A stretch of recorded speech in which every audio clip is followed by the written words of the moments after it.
before Israel had kings, before Moses parted seas, before the tablets were carved on Sinai stone, a child wept beneath the scorching sun.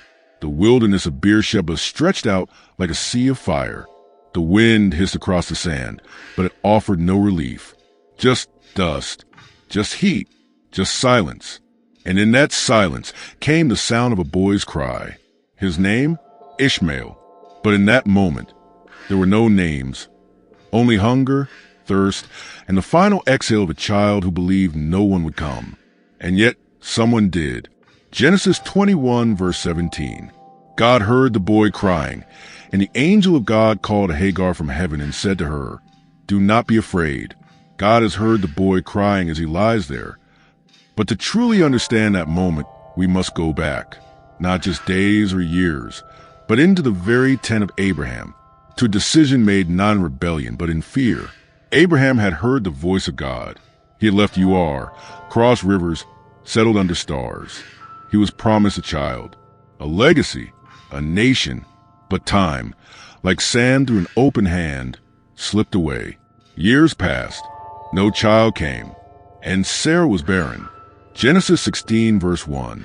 Now Sarai, Abram's wife, had borne him no children, but she had an Egyptian slave named Hagar. And so Sarah made a decision that would echo for millennia. Genesis 16, verses 2 to 3. So she said to Abram, "The Lord has kept me from having children. Go, sleep with my slave. Perhaps I can build a family through her." This was not scandalous by ancient standards. Surrogate motherhood was a cultural norm in Mesopotamian tradition. A concubine could birth a child on behalf of a barren wife. But cultural norms do not always reflect divine intent. God had promised, but doubt whispered. So Hagar was given. She had no voice in this decision, no choice, no escape. She was a servant, an outsider, Egyptian by birth, Hebrew by force, and now, womb of a patriarch's future. But the moment she conceived, everything changed. Genesis 16, verse 4. When she knew she was pregnant, she began to despise her mistress. Power had shifted. The servant now carried what the mistress never could. And Sarah, once hopeful, became bitter. The household turned cold. Walls that once protected became cages. Meals became silent. Glances turned to glares. Genesis 16, verse 6. Then Sarai mistreated Hagar, so she fled from her, pregnant, alone, running through barren wilderness with nothing but pain in her body and betrayal in her heart. But God sees those the world forgets. Genesis 16, verse 7. The angel of the Lord found Hagar near a spring in the desert. It was a spring that is beside the road to Shur. Stop. This is sacred. This is the first time in Scripture that the angel of the Lord appears, not to a king, not to a priest, but to a pregnant runaway. Genesis 16, verse 8. And he said, "Hagar, servant of Sarai, where have you come from? And where are you going?" He called her by name. This was not a rebuke. It was recognition. She mattered. Her story mattered. Genesis 16, verses 11 to 12. You shall name him Ishmael, for the Lord has heard of your misery. He will be a wild donkey of a man. His hand will be against everyone and everyone's hand against him, and he will live in hostility toward all his brothers. A blessing, a warning, a prophecy. She was carrying a son who would not be tame, not be quiet, not be overlooked. He would survive. He would fight. He would matter. Hagar returned to Abraham's camp, not because she was weak, but because she had seen the God who sees. Genesis 16, verse 13. She gave this name to the Lord who spoke to her. You are the God who sees me. For she said, I have now seen the one who sees me. Years passed. Ishmael was born and raised under Abraham's roof. Imagine the boy, growing tall, strong, fast-footed in the sand. Imagine his laughter under desert skies, his questions about God, his joy in being his father's firstborn. But tension was never far. He was the son of a servant, and Sarah had not forgotten. Then the impossible happened. Genesis 21, verse 2. Sarah became pregnant and bore a son to Abraham in his old age, Isaac, the child of promise. And suddenly, Ishmael's status shifted. He was no longer the miracle, no longer the heir. He was a threat. Genesis 21 verses 9 to 10. But Sarah saw that the son whom Hagar the Egyptian had borne to Abraham was mocking, and she said to Abraham, "Get rid of that slave woman and her son." We don't know what Ishmael said. Maybe it was teasing. Maybe it was rivalry. But it was enough to fracture the household. Abraham was torn. Genesis 21 verse 11. The matter distressed Abraham greatly because it concerned his son. But God spoke once more. Genesis 21 verses 12 to 13. Do not be so distressed about the boy and your slave woman. I will make the son of the slave into a nation also, because he is your offspring. So early in the morning, Abraham rose, gave Hagar some food, a skin of water, and sent her and his son away. The silence must have been deafening. The desert waited. The water ran out. And so did hope. Genesis 21 verses 15 to 16. When the water in the skin was gone, she put the boy under one of the bushes, and she sat nearby, about a bow shot away, for she thought, I cannot watch the boy die. She wept, and the boy cried out, and heaven heard. Genesis 21 verses 17 to 18. God heard the boy crying. Do not be afraid. God has heard the boy crying as he lies there. Lift the boy up. I will make him into a great nation. God opened her eyes, and there, in the burning dust, was a well, life, provision, promise. From the outside, Abraham's camp was peaceful. Tents flapped lazily in the desert wind.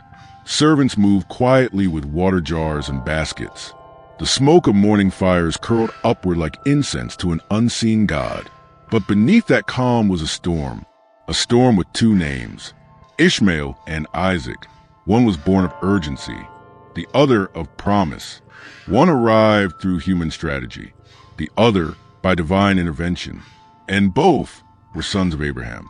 Ishmael had grown strong. The boy who once lay near death beneath a bush now raced through sand dunes, his bow slung across his shoulder, his eyes sharp like the falcon that circled above.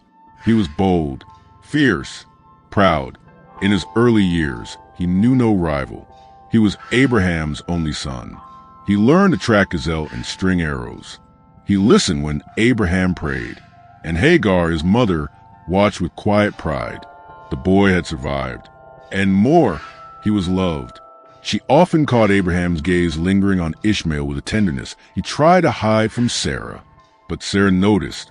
She noticed the laughter, the confidence, the way Abraham's eyes crinkled with affection when Ishmael returned from a hunt, and in her heart, fear began to grow. Then came the miracle. Genesis 21 verses 1 to 2. Now the Lord was gracious to Sarah as he had said, and the Lord did for Sarah what he had promised. Sarah became pregnant and bore a son to Abraham in his old age. Isaac, the boy whose name means laughter. The tent erupted in celebration. Old men wept, servants danced, and Sarah, who had once wept in silence, now laughed aloud. But laughter has an edge when jealousy waits at the door. Isaac was weaned, and Abraham, in joy, threw a great feast. Genesis 21 verse 8. The child grew and was weaned, and on the day Isaac was weaned, Abraham held a great feast. It should have been a day of unity, but Sarah saw something. Genesis 21 verse 9. But Sarah saw that the son whom Hagar the Egyptian had borne to Abraham was mocking. What did Ishmael say? The text does not tell us. Was it teasing, sarcasm, or was it simply the look in his eyes? To Sarah, it was more than mischief. It was a threat to the promise, a rival to her son. A wound reopened, and so she turned to Abraham. Genesis 21 verse 10. And she said to Abraham, get rid of that slave woman and her son, for that woman's son will never share an inheritance with my son Isaac. The feast went silent. Abraham's heart cracked in two. Ishmael was his son, his flesh. He had taught him to speak, to walk, to ride, and now he was being asked to cast him away. But then God spoke. Genesis 21 verses 12 to 13. Do not be so distressed about the boy and your slave woman. Listen to whatever Sarah tells you. I will make the son of the slave into a nation also, because he is your offspring. The next morning was slow. No one spoke. Abraham packed bread, filled a skin with water. He avoided Hagar's eyes. She did not cry until the moment he placed a bundle in her hands. No guards, no camels, no promise of return. Just a goodbye, a long look, and silence. The desert is cruel. When water runs dry, it doesn't do so slowly. One moment, a sip. The next, nothing. Ishmael staggered. The sand bit into his feet. His lips cracked. Hagar searched desperately for a shadow to hide beneath. She found a low bush, dropped her son there, then walked away. Genesis 21, verse 16. She sat down about a bowshot away, for she thought, I cannot watch the boy die. And as she sat there, she began to sob. But she was not the only one who cried. Genesis 21, verse 17. God heard the boy crying. Heaven leaned low, and once again, the voice that spoke to Hagar in the wilderness returned. Genesis 21, verses 17 to 18. Do not be afraid. God has heard the boy crying as he lies there. Lift the boy up, take him by the hand, for I will make him into a great nation. Hagar opened her eyes, and there, in a place of death, was a well, not just water, but a future. Genesis 21, verse 19. Then God opened her eyes, and she saw a well of water. She ran to it, drew water, poured it over Ishmael's lips, and the boy breathed. Ishmael would live, but never again would he live as before. He would not walk the inner courts of Abraham's tent. He would not share in the inheritance of Isaac. He would not be part of the covenant line, but he would be blessed. Genesis 21, verse 20. God was with the boy as he grew up. The desert became his school. The bough became his voice. The horizon, his pulpit. His name meant God hears. And even in exile, God did. But the story doesn't end with survival. It only begins there. Because from Ishmael would come 12 sons, 12 princes, 12 desert tribes. Genesis 25, verse 16. These were the sons of Ishmael, and these are the names of the 12 tribal rulers, according to their settlements and camps. And each of them would remember that they were sons of a father who loved them, but not sons of the promise. The rift was not personal. It was prophetic. And Isaac, he would grow too. His story, woven in faith and fire, would eventually lead to Jacob, to Israel, to the 12 tribes of promise. 2 branches, same root, and yet destined for rivalry. It began with one father, 2 sons, and a household that could not hold both. But make no mistake, both were blessed. Yet only one would carry the covenant. The tension wasn't born from jealousy alone. It was born from the weight of divine purpose. Because when God makes a promise, it comes at a price. And often that price is division. But what man sees as rejection, God often sees as redirection. Ishmael will become the father of a nation, a warrior, a desert king. He would never bow to Isaac, but neither would he be forgotten. The wind howled across the wilderness of Paran. No palace rose from these lands. No marble columns or temple gates. Only sun-scorched earth and endless sky. But in that barren silence, the boy became a legend. Ishmael survived the wilderness, but survival was not his destiny. He thrived. Genesis 21, verses 20 to 21. God was with the boy as he grew up. He lived in the desert and became an archer. While he was living in the desert of Paran, his mother got a wife for him from Egypt. He carved his name into the sands with every arrow he loosed, every step he took. The boy who once lay near death under a bush now stood tall, bow in hand, gaze unyielding. He became a hunter, a protector, a leader, and in time a father. The boy became a man, and the man became a patriarch. Genesis 25, verses 13 to 16. These are the names of the sons of Ishmael, listed in the order of their birth. Nebaioth, the firstborn of Ishmael, Kedar, Adbeel, Mibsam, Mishma, Dumah, Massa, Hadad, Tema, Jetur, Naphish, and Kedemah. 12 sons, 12 tribal rulers. A divine mirror to Isaac's 12 tribes. The prophecy was alive.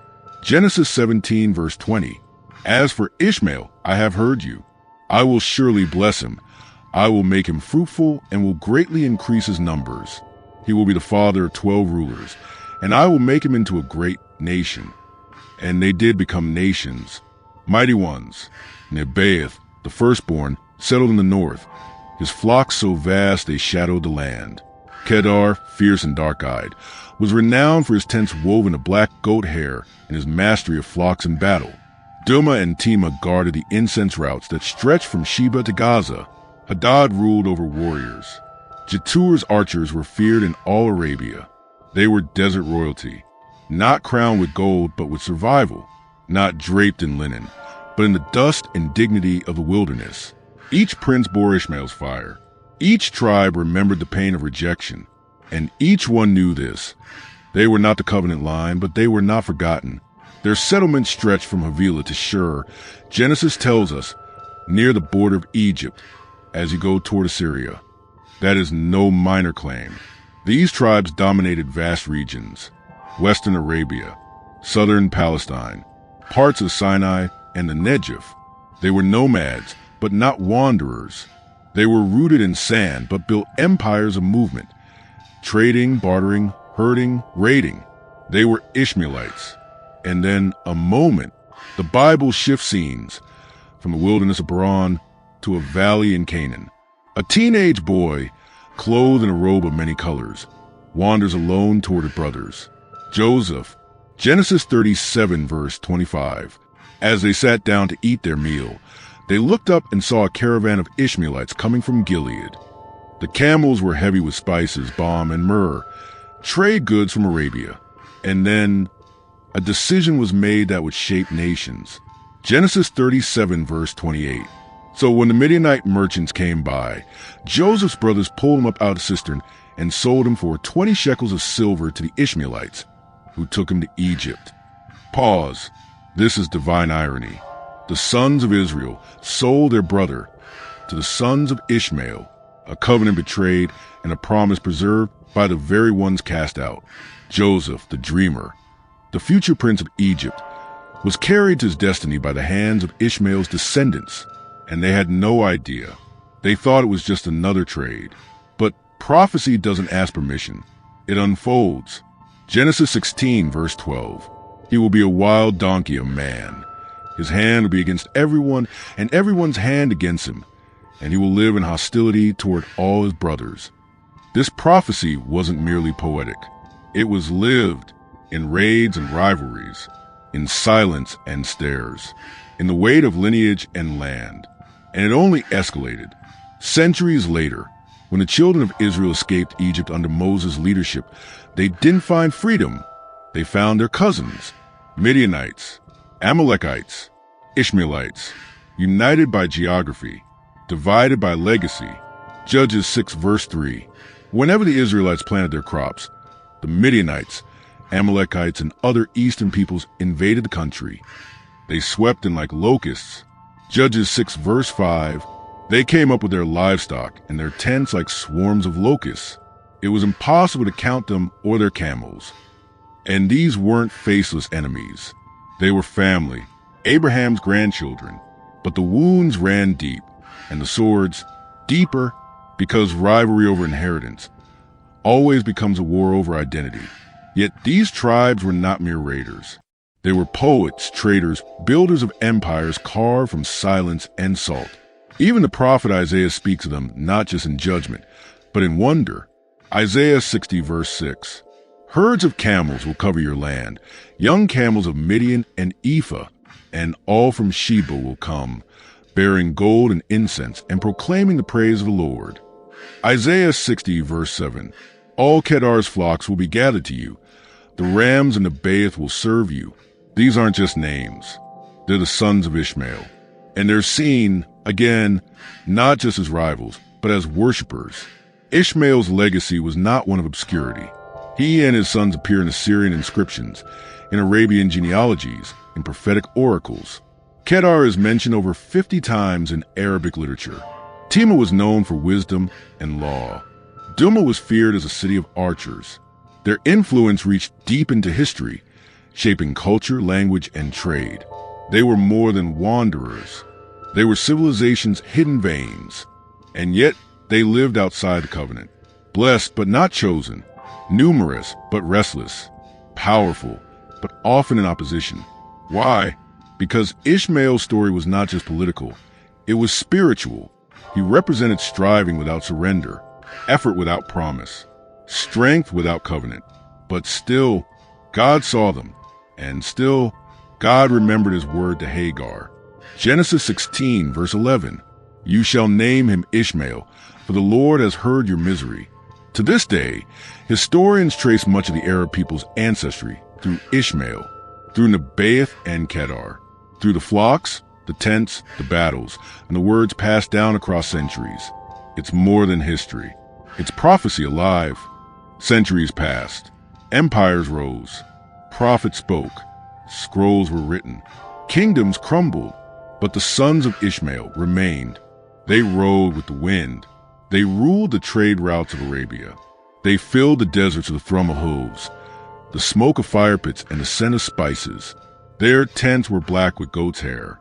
Their arrows sang, and their name, whispered across borders, was both feared and respected. Genesis 16 verse 12 still echoed like a drumbeat through the ages. He will be a wild donkey of a man. His hand will be against everyone, and everyone's hand against him, and he will live in hostility toward all his brothers. It was prophecy. It was history. It was a wound, because Ishmael, though blessed, remained outside the covenant, not cursed, but restless. His descendants took many names: Midianites, Amalekites, Nabateans, Kedarites, Hazarites, sons of the east. And with each name came conflict. Judges 6 verses 3 to 5 paints a bleak scene. Whenever the Israelites planted their crops, the Midianites, Amalekites, and other eastern peoples invaded the land. They came up with their livestock and their tents like swarms of locusts. It was impossible to count them or their camels. These were not just raids. They were prophecies walking. Cousins turned enemies. The lines of Abraham, split by inheritance, bound by blood, now clashed with steel and fire. But not all battles were fought with swords. Some were spoken by prophets. Scrolls carry judgment. And even in judgment, there was mercy waiting. Isaiah's prophecy against Arabia. Isaiah's voice thundered through time. Isaiah 21 verses 13 to 15. A prophecy against Arabia. You caravans of Dedanites, who camp in the thickets of Arabia, bring water for the thirsty. You who live in Tema, bring food for the fugitives. They flee from the sword, from the drawn sword, from the bent bow, and from the heat of battle. Tema, descendant of Ishmael. Kedar, his mighty son. Here, the prophet saw fleeing warriors, broken camps, deserts drenched in blood. They saw once proud tribes fall to foreign swords. Babylon's fury would come for them. Jeremiah's word to Kedar and Hazor. Jeremiah 49 verses 28 to 31. Concerning Kedar and the kingdoms of Hazor, Hazor will become a haunt of jackals, a desolate place forever. No one will live there. No people will dwell in it. These weren't just warnings. They were divine echoes. The sons of Ishmael had power, but power is not immunity. Their flocks could not save them. Their bows could not silence justice. The Lord who watched Hagar in the wilderness now roared from Zion. But even as Isaiah and Jeremiah declared judgment, they whispered something more. Hope, a future day of return. Isaiah 60 verses 6 to 7. Herds of camels will cover your land, young camels of Midian and Ephah, and all from Sheba will come, bearing gold and incense and proclaiming the praise of the Lord. All Kedar's flocks will be gathered to you. The rams and the bays will serve you. They will be accepted as offerings on my altar, and I will adorn my glorious temple. Did you catch it? Midian, Ephah, Sheba, Kedar, Nebaioth. These are not just poetic names. They are Ishmael's sons. Here, the outcasts become worshipers. The wilderness becomes a sanctuary. The wild tribes bring their wealth to God, not in war, but in worship. This is not just restoration. It is redemption. The sons of Ishmael would one day bow, not in defeat, but in awe. The Apostle Paul, a spiritual interpretation. Centuries later, in a Roman world, Another man would speak of Ishmael. His name, Paul. His scroll, Galatians. Galatians 4 verses 22 to 23. For it is written that Abraham had two sons, one by the slave woman and the other by the free woman. His son by the slave woman was born according to flesh, but his son by the free woman was born as a result of a divine promise. Paul was not retelling history. He was interpreting destiny. Hagar and Ishmael became symbols of the old covenant, law, effort, striving. Sarah and Isaac became symbols of the new covenant, grace, promise, faith. Galatians 4 verses 28 to 29. Now you, brothers and sisters, like Isaac, are children of promise. At that time the son born according to the flesh persecuted the son born by the power of the Spirit. It is the same now. This was not a condemnation of Ishmael's people. It was a spiritual lens. The story of two sons had become a message for all humanity. You can live by the flesh, or you can live by the promise. The true children of Abraham. Paul says in Romans 9 verses 7 to 8, nor because there is descendants are they all Abraham's children. It is not the children by physical descent who are God's children, but the children of the promise. This was revolutionary. Lineage is not enough. Faith is everything. And yet, the beauty of prophecy is this. Even those born outside the covenant are not outside God's reach. Modern connection, Arab lineage and Islam. Today, many Arab genealogies trace themselves back to Ishmael, particularly through Nebaioth and Kedar. In Islamic tradition, Ishmael is honored as a prophet. He is seen as the forefather of the Arabs. He is revered for his obedience and strength. It was through his lineage many believe that the prophet Muhammad emerged. Two sons of Abraham, two spiritual destinies.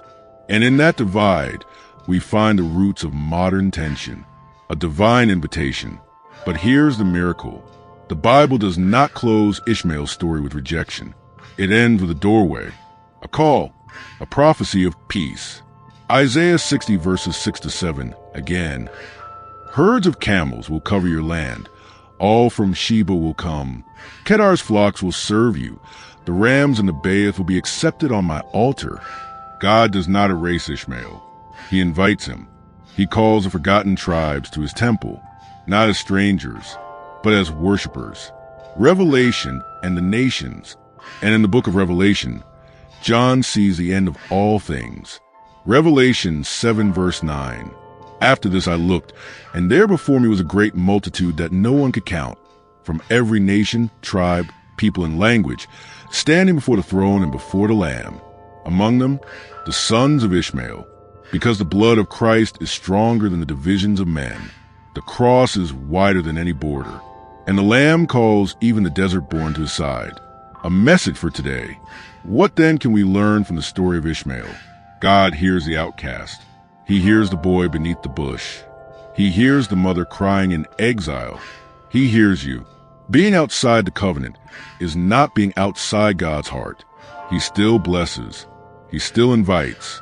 He still redeems. You must choose promise over pride. Flesh over faith will never inherit the kingdom. The Middle East modern conflict is ancient prophecy, but not without hope. What man divides, God can restore. Proverbs 3 verses 5 to 6. Trust in the Lord with all your heart and lean not on your own understanding. In all your ways submit to him, and he will make your paths straight. Galatians 3 verse 29. If you belong to Christ, then you are Abraham's seed and heirs according to the promise. In Christ, there is no Jew or Gentile, no Isaac or Ishmael, only children of God.